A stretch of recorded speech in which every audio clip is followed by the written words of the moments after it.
On winter mornings in the Cascade Mountains, silence carries weight. Snow absorbs sound. Wind moves carefully through the firs.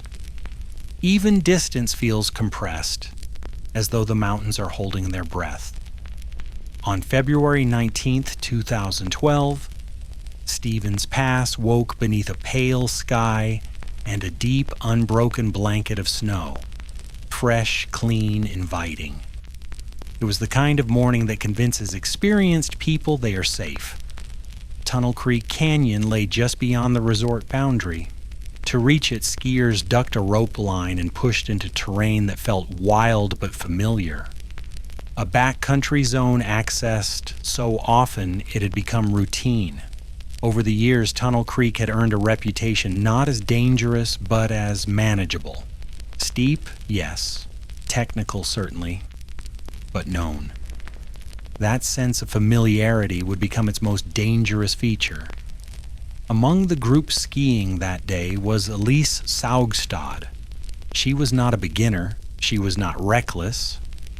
She was a professional free skier, strong, disciplined, avalanche trained. She carried a beacon, a shovel, and a probe. She understood snowpack, terrain traps, and the mathematics of risk. She had spent years in the mountains learning when to push and when to turn back, and that morning, nothing felt wrong. The snow beneath the snow. 3 days earlier, a storm had rolled across the Cascades and unloaded more than a meter of snow onto the slopes around Stevens Pass. It was the kind of snowfall skiers dream about, cold, dry powder that stacked neatly atop the existing base. But snow remembers. Beneath the new powder lay an older layer hardened by earlier freeze-thaw cycles, smooth, brittle, poorly bonded. It was a classic weak layer, invisible to the eye and treacherous to ignore. Avalanches are not caused by snow alone. They are caused by layers, by tension between what is new and what is old, by pressure, by time. The Group 16 skiers entered Tunnel Creek that afternoon, not all together, but in staggered waves. Some knew each other well, others were loosely connected, friends of friends, familiar faces seen around the mountain. This too is common in backcountry culture. No one person was in charge. Decisions were made collectively, quietly, without formal discussion. There was no dramatic debate at the ridgeline, no raised voices, no red flags waved in protest. Confidence filled the gaps where caution should have lived. They discussed lines, they watched each other drop, they waited their turns. The canyon narrowed as it descended, funneling steep slopes into a confined gully below. Anyone trained in avalanche safety would recognize it instantly as a terrain trap, a place where even a small slide could have catastrophic consequences. But the snow was untouched. The slope had not slid yet. The mountain looked calm. Elise drops. And Elise waited near the top of the slope as others skied below her. She was positioned high just off the ridgeline. From there, she could see the line clearly, the open face rolling downward, framed by trees, clean and fast. She took a breath. Then she pushed forward. Her first turns were smooth, controlled. The snow responded exactly as expected, billowing softly around her skis. There was no resistance, no cracking, no warning signs. Then behind her, the mountain broke. The sound survivors describe it the same way. Not a roar, a whoomp. A low, hollow collapse that travels through the snowpack faster than sound through air. It is the noise of a weak layer failing under load. The instant gravity is given permission to act. The slab fractured uphill from Elise, racing outward in a jagged line. In less than a second, the entire face detached. She did not have time to turn. She did not have time to ski away. The slope itself was moving. The avalanches do not behave like movies suggest. They do not always announce themselves with thunder. Often they begin quietly, then accelerate with brutal efficiency. The snow beneath Elise liquefied. Her skis lost purchase. She was knocked forward, then sideways, then airborne. Trees flashed past her vision, branches snapped. Her body slammed against chunks of compacted snow the size of furniture. One ski tore free, then the other. She tried to swim, forcing her arms and legs upward in the moving snow, but the density was overwhelming. Within seconds, she disappeared. The run out. The avalanche ran nearly 1,000 vertical feet. By the time it reached the bottom of the canyon, it had transformed into a churning mass of debris. Snow compressed so tightly it resembled concrete. When it finally stopped, the landscape was unrecognizable. What had once been a clean slope was now a frozen wreckage of jagged blocks and shattered trees. Above, silence returned. But something was terribly wrong. Buried, when the snow stopped moving, Elise was already unconscious. When she came to, there was no light, no sound, no sense of direction. She was buried upside down. Her head was angled downward, pressed into snow that had hardened instantly around her face. Her chest was compressed so tightly she could barely draw breath.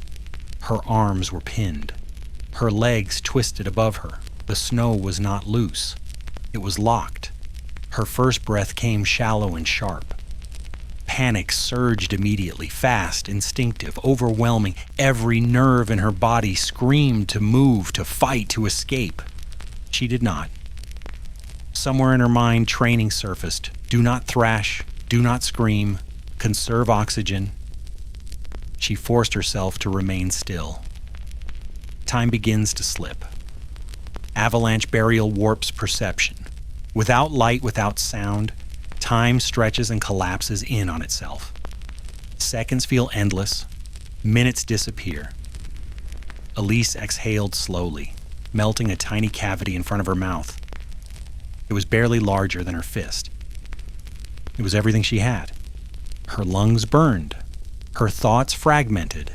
She had no way of knowing how deep she was buried. No way of knowing if anyone had seen her disappear. No way of knowing whether rescue would come in time. Statistically, it would not. Most avalanche victims die within 15 minutes. She had already used several. Above the debris, at the surface, confusion erupted. 16 skiers had been caught, some partially buried, others missing entirely. The scale of the slide overwhelmed everyone present. But one thing mattered more than all others. Beacons were still transmitting. Someone shouted for everyone to switch to search mode. They began moving across the debris field, listening for signals, their transceivers chirping and accelerating as they closed in on buried bodies. Somewhere beneath the snow, Elise waited. Avalanche debris is silent in a way that unsettles even seasoned rescuers. There is no settling sound, no drifting snow, no movement at all. The mountain freezes itself in place as though nothing has happened, despite the destruction it has just delivered. In Tunnel Creek Canyon, that silence descended immediately. Where there had been motion seconds earlier, skiers carving lines, snow spraying, voices calling downhill, there was now a debris field stretching hundreds of meters. Snow lay in fractured blocks, stacked irregularly, packed dense by the force of the slide. Broken trees protruded at unnatural angles. Skis, poles, and helmets were scattered like discarded equipment on a battlefield. People began shouting names. Some answered, many did not. Immediate reality avalanche rescues do not unfold calmly. They begin in shock. 16 people had entered the canyon. No one knew how many were buried, how deeply, or where. The group had fractured as the avalanche ran. scattering survivors across the run-out zone and leaving others partially submerged in snow. Some skiers were pinned but visible, faces above the surface, arms trapped, bodies locked in place. They were the first priority, hands dug frantically, ripping snow away to free airways, to stabilize breathing, to stop panic from spiraling. But beneath the surface, others were completely gone. This was the moment when time began to matter more than anything else. Switching to search. Someone shouted the command every avalanche-trained skier knows by heart. Beacon search. Everyone switch now. Transceivers were flipped from transmit to receive. The debris field filled with electronic chirps, faint at first, then sharper as multiple signals overlapped. This is where training either asserts itself or collapses. Multiple burials complicate everything. Signals interfere, panic disrupts methodical search patterns. Every rescuer knows that someone buried under the snow has minutes, not hours. And every rescuer also knows that digging takes far longer than finding. Elise below. Beneath the surface, Elise's awareness came and went. She drifted in and out of consciousness. Her body suspended in an inverted position that made breathing increasingly difficult. Blood pooled toward her head. Pressure built behind her eyes. Each breath felt smaller than the last. She focused on slowing everything down. Inhale, count 4. Exhale, count 6. Her chest barely moved. Snow pressed against her ribcage like a weight. The air pocket in front of her mouth shrank slightly with every breath as moisture from her lungs froze and condensed along its edges. She did not know it yet, but her beacon signal was strong. She did not know how close help already was. The debris field. Above her, the group split into smaller search teams almost instinctively.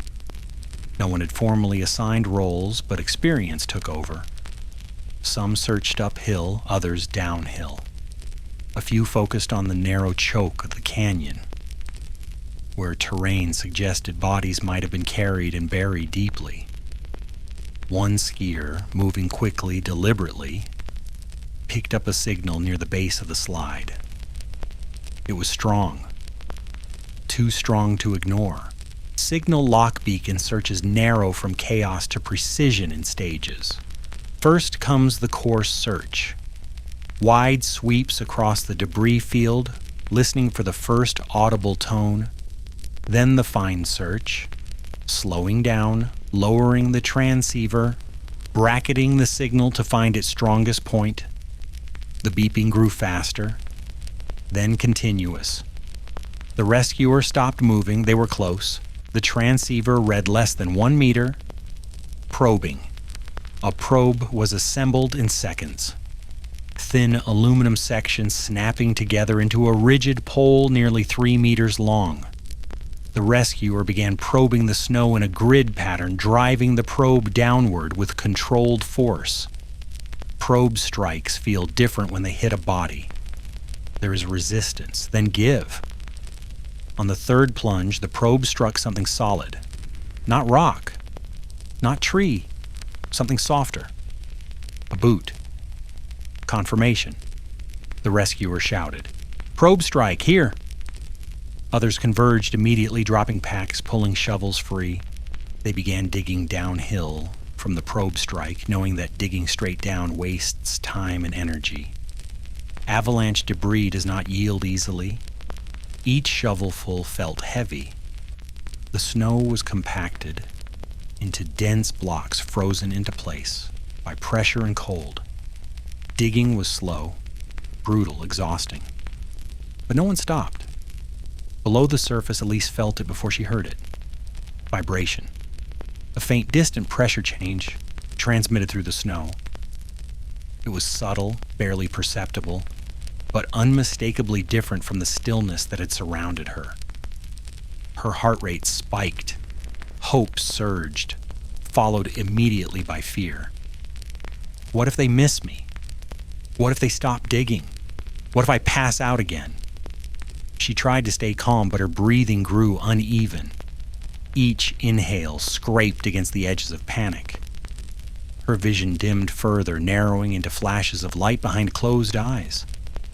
Her hands tingled. Oxygen deprivation was beginning to take hold. Digging deeper above her, progress was slow but steady. Shovels chipped away at the debris. Arms burned. Sweat soaked through layers despite sub-zero temperatures. Someone rotated out, replaced by another digger, then another. This was no longer rescue training, this was real. At roughly 1 meter down, the diggers uncovered fabric. A sleeve. They accelerated. The moment of contact. The snow around Elise's head was the last to be cleared. When daylight finally broke through, it came as a blinding shock. Cold air rushed into the cavity. Voices flooded the space. Someone yelled her name. She did not respond. Her face was blue-tinged. Her lips pale. Ice crusted her eyelashes. Her eyes were closed, but she was breathing. Barely. Extraction. Clearing a buried avalanche victim is not immediate freedom. The body must be uncovered carefully. Sudden movement can worsen injuries. Airway must be secured. The spine protected. Hypothermia addressed immediately. They dug until her torso was free, then her legs. She was lifted gently, placed on the surface, insulated from the snow with jackets and packs. Someone checked her pulse. It was weak but present. She had been buried for more than 15 minutes. Statistically, she should not have survived. Reality sets. Relief did not spread evenly across the group, because Elise was not the only one buried. Beacon signals still chirped across the debris field. Other search teams were still probing, still digging, still racing against time that was already running out. The canyon had not finished taking. Consciousness returns. Elise came back slowly. Her first sensation was pain, sharp and disorienting. Her second was confusion. She could not immediately reconcile the voices she heard with the darkness she remembered. She tried to speak. Her throat burned. Someone leaned close, spoke calmly, firmly, anchoring her to the moment. "You're out, you're okay, you're breathing." She nodded weakly. She did not yet understand what had happened. The unfolding tragedy. As Elise stabilized, attention shifted back to the search. One by one, other victims were located. Some were pulled from the snow unconscious, some were not breathing. Rescuers worked anyway, performing CPR, clearing airways, refusing to accept finality until every effort was exhausted. But avalanche rescue is cruelly binary. You are found in time, or you are not. Helicopter evacuation emergency services were notified. Helicopters were dispatched, their rotors thundering into the quiet canyon minutes later. Elise was packaged for transport, wrapped in insulation, oxygen administered, her body trembling violently from shock and hypothermia. As she was lifted into the helicopter, she looked back down at the debris field. Only then did the scale of what had happened begin to surface. The Cost 3 skiers would not survive Tunnel Creek. They were experienced, equipped, trained. They were friends. The canyon released them all the same. A survivor's weight. As the helicopter lifted away, Elise slipped back into unconsciousness. She did not yet know that she had survived something statistically improbable. She did not yet know that others had not. She did not yet know that this day would follow her for the rest of her life. That knowledge would come later, slowly, painfully. Darkness beneath avalanche debris is not the absence of light. It is pressure. It presses against the eyes, the ears, the chest. It erases orientation and replaces it with a single overwhelming sensation: containment. The body understands immediately that it cannot move, and the mind reacts as though buried alive, which in every sense it is. For Elise Saugstad, this understanding arrived slowly, then all at once. Regaining awareness. When consciousness returned beneath the snow, it did not arrive as clarity, it arrived as confusion. She was aware of discomfort before fear, of pain in her neck, pressure across her ribs, a strange inversion that made blood throb behind her eyes. Her body felt wrong, positioned in a way that defied instinct. She attempted to move, nothing responded. Her arms were locked. Her legs were elevated above her torso. Snow pressed against her back, her chest, her face. The cold was immediate and penetrating, not the gradual chill of exposure, but a deep, numbing force. Her first breath came shallow and sharp. The second was worse. That was when panic surged. The body's response. The human body reacts to burial with brutal efficiency. Heart rate spikes. Adrenaline floods the bloodstream. Breathing accelerates as the brain senses restriction and demands oxygen. This is where most avalanche victims lose the battle. Rapid breathing consumes oxygen faster than it can be replenished. Carbon dioxide builds in the blood, triggering air hunger so intense it becomes uncontrollable. The urge to thrash becomes overwhelming. Thrashing does nothing, it only uses air. Somewhere deep in Elise's training, a single instruction surfaced: slow everything down, choosing stillness. She forced herself to stop struggling. It was not instinctive. It required deliberate effort, fighting against every survival reflex her body was producing. Her hands trembled, her jaw clenched, her lungs burned, but she remained still. She exhaled slowly, letting warm breath melt a tiny cavity in the snow directly in front of her mouth. It was barely larger than a fist, but it created space, enough to prevent snow from packing directly against her lips. An air pocket. It was not much. It was all she had. Upside down, being buried inverted is particularly dangerous. Blood pools in the head, increasing pressure in the skull. Vision darkens. Dizziness intensifies. Consciousness becomes harder to maintain. Elise felt the weight of blood behind her eyes. A dull pounding accompanied every heartbeat. Her thoughts grew sluggish, as though filtered through fog. She could feel her legs above her, twisted and immobilized. She could not feel her feet. She did not know how deep she was buried. Time without reference. Without light or sound, time ceases to behave normally. Seconds stretch, minutes collapse. Elise attempted to count her breaths, not to measure time, but to give her mind something to hold on to. 4 seconds in, 6 seconds out. Over and over. Her chest barely moved beneath the weight of the snow. Each inhale felt incomplete, as though the air stopped short of where it needed to go. She began to feel pins and needles in her fingers. A warning sign: oxygen debt. As oxygen levels drop, the brain begins to malfunction. Thoughts fragment, memory intrudes without warning. Hallucinations become possible. Emotional regulation breaks down.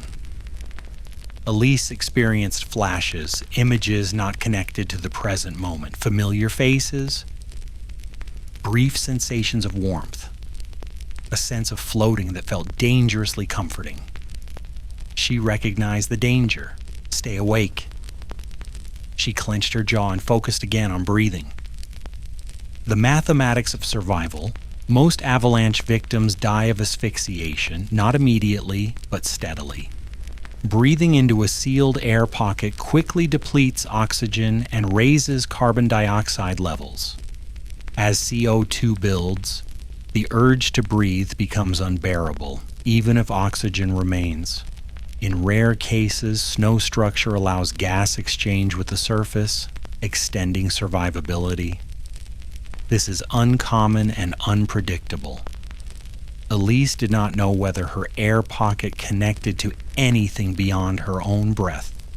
She only knew she was running out of time. The first loss of consciousness. Her vision narrowed. Sound receded further, replaced by a low ringing. She lost track of her breath count, then everything went dark. Drifting, loss of consciousness under avalanche debris is not peaceful. It is incomplete. The brain slips, resurfaces, slips again, caught between hypoxia and adrenaline. Elise drifted in and out, awareness flickering like a failing signal. In one moment of clarity, she thought she felt movement. In another, she was certain no one was coming. Fear and acceptance blurred together. Above, the search continues. While Elise drifted beneath the snow, the search above intensified. Multiple burials strained the group's ability to respond. Decisions had to be made quickly: where to dig, who to prioritize, how to allocate limited manpower. Her beacon signal cut cleanly through the chaos. Strong, consistent. It drew rescuers toward her even as other signals competed for attention. The body's last defenses. As oxygen deprivation deepened, Elise's body entered a protective state. Heart rate slowed. Energy consumption dropped. Muscles relaxed involuntarily. This response, while dangerous, can extend survival slightly, reducing oxygen demand at the cost of consciousness. It is not something the body chooses. It happens automatically. Sensation returns. The first thing she noticed was vibration. A dull, distant thudding transmitted through the snow. It was not sound in the conventional sense, but pressure. Rhythmic. Irregular. Digging. Her heart rate spiked again, burning precious oxygen. Panic surged, followed by desperate hope. She tried to move. Nothing happened. She tried to scream. No sound emerged. Her mouth opened, but snow blocked her lips.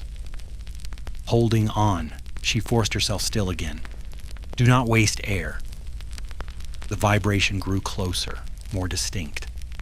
The snow around her face shifted slightly as pressure changed above her. Then, faint sound. Muffled voices. Her name. The breaking point. At this stage, many avalanche victims lose consciousness permanently.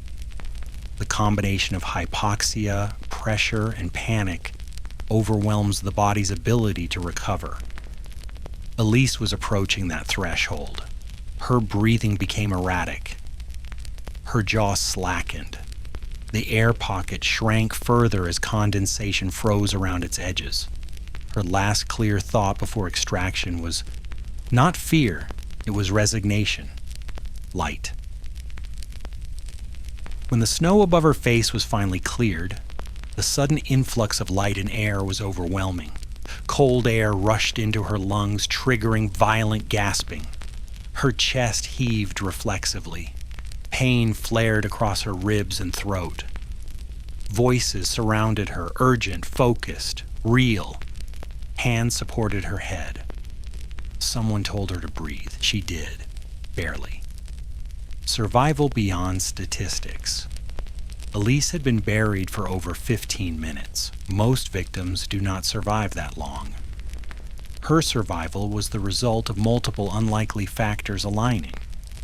A strong beacon signal, rapid search response, creation of an air pocket, relative stillness beneath the snow, a degree of snow permeability. None of these were guaranteed. Together they made the difference. Emerging. As her body was freed from the snow, she shivered uncontrollably. Pain radiated from her neck and shoulders.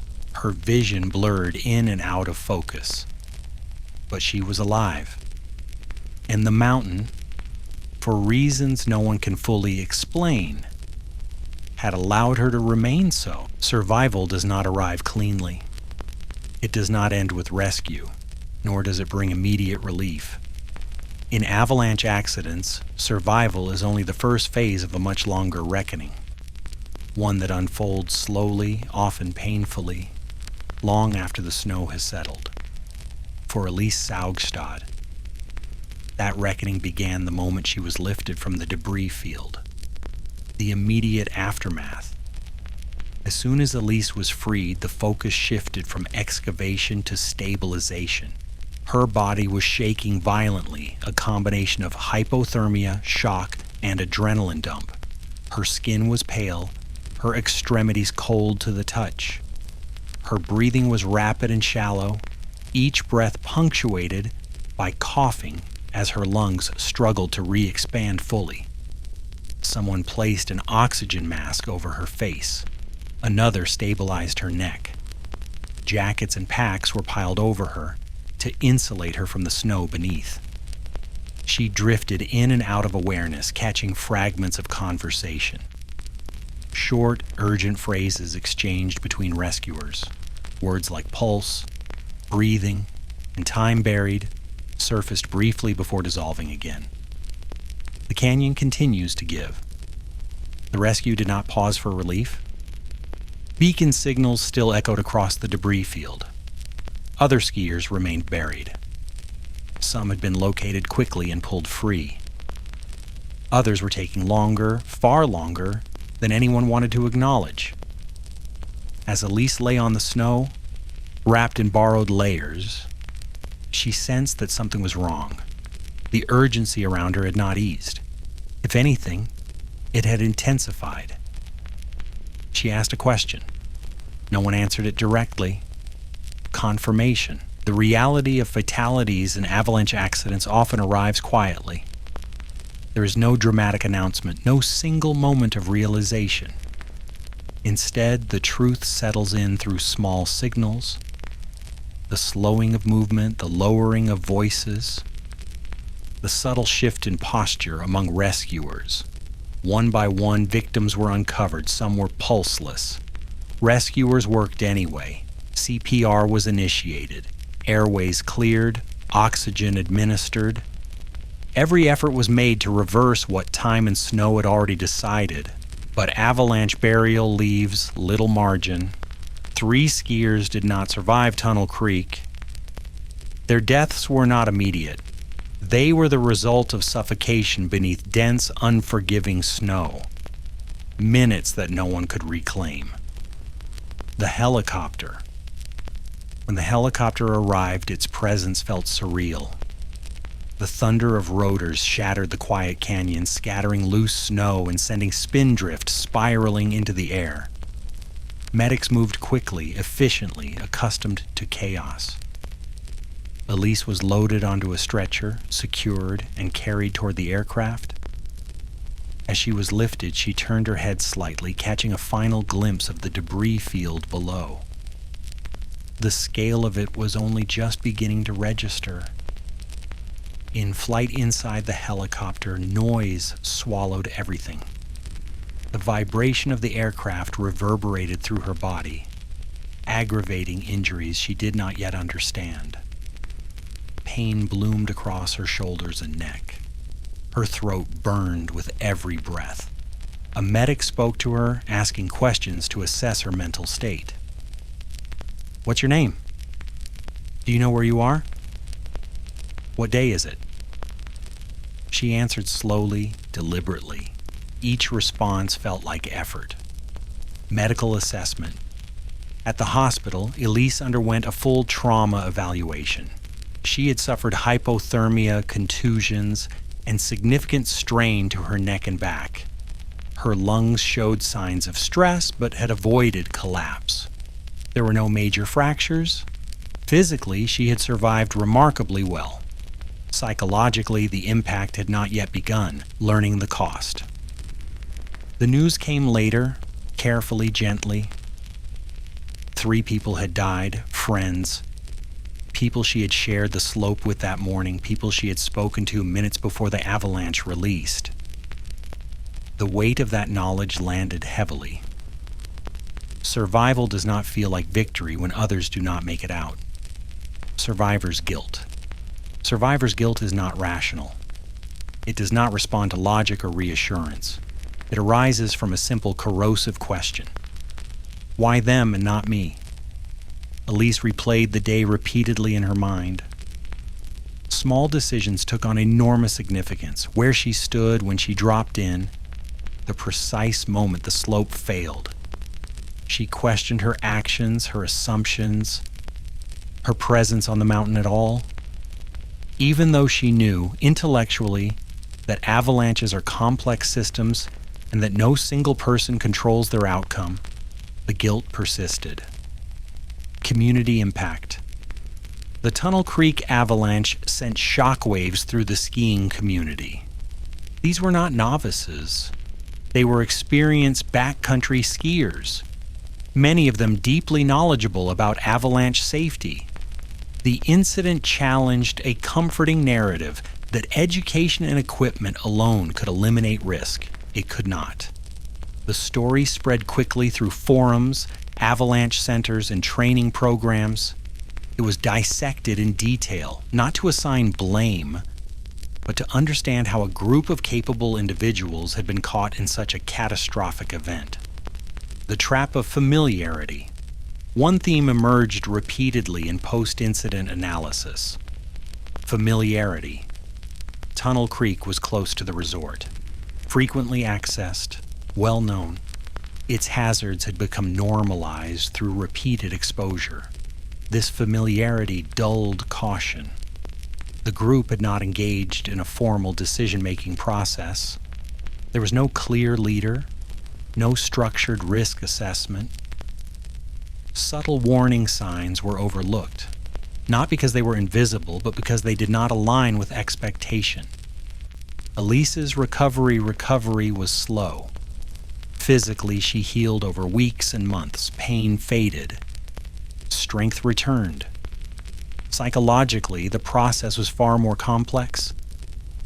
She struggled with anxiety, flashbacks, and an altered relationship with the mountains she loved. Snowfall triggered unease. Steep terrain felt different, charged with memory. She sought counseling. She spoke openly about what she experienced. Avoidance would not heal this. Returning to the mountains, Elise eventually returned to skiing. Not as an act of defiance, but as an act of understanding. She approached terrain differently. She slowed down. She asked harder questions. She accepted uncertainty in a way she had not before. The mountains had not changed. She had. A lasting lesson, Tunnel Creek became a case study in avalanche education worldwide. It reinforced uncomfortable truths. Experience does not grant immunity. Equipment does not guarantee survival groups amplify risk as often as they mitigate it. Terrain matters more than intention. And above all, avalanches do not need mistakes. They only need conditions. Long after the snow melts, avalanches continue. They persist not on the mountain, but in memory, embedded in the nervous system, resurfacing without warning.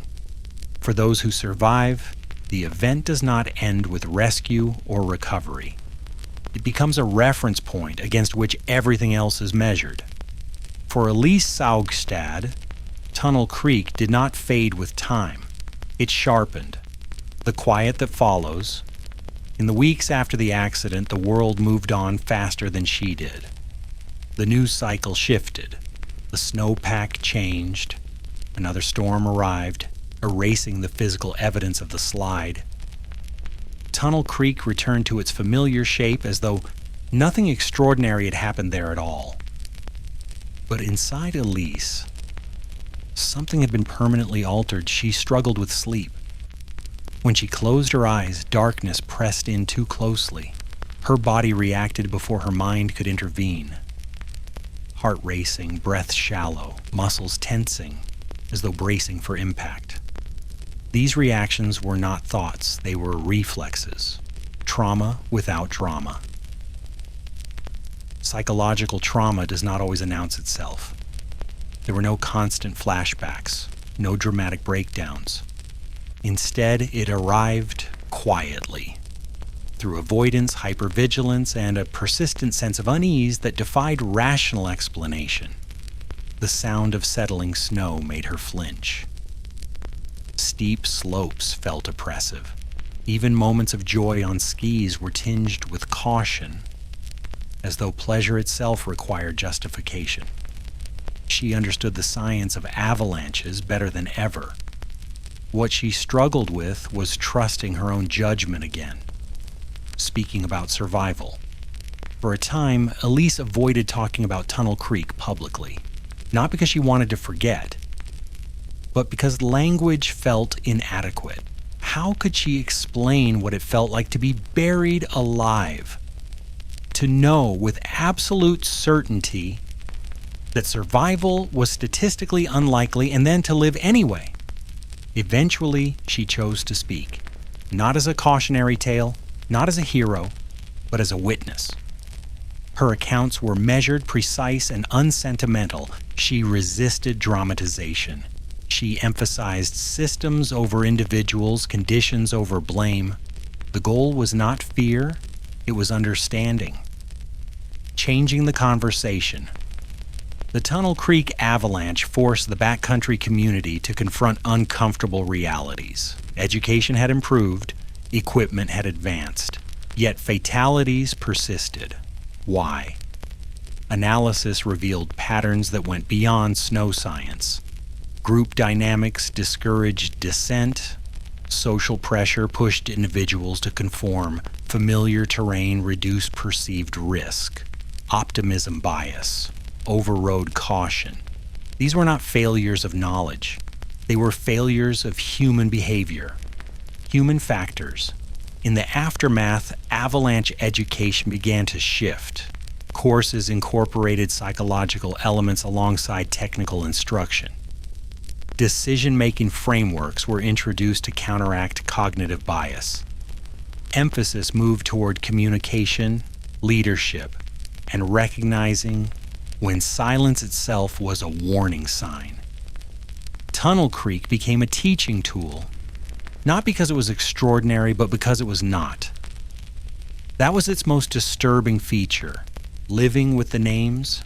Survivors carry the names of the dead with them, not as a burden imposed by others, but as a responsibility they accept themselves. Elise remembered the conversations, the laughter, the casual ease of that morning. She remembered how ordinary everything felt, right up until it wasn't. There were moments when gratitude for her own survival collided painfully with grief. There were moments when she wished she had not survived at all. These thoughts were fleeting but real, and she learned not to judge herself for them.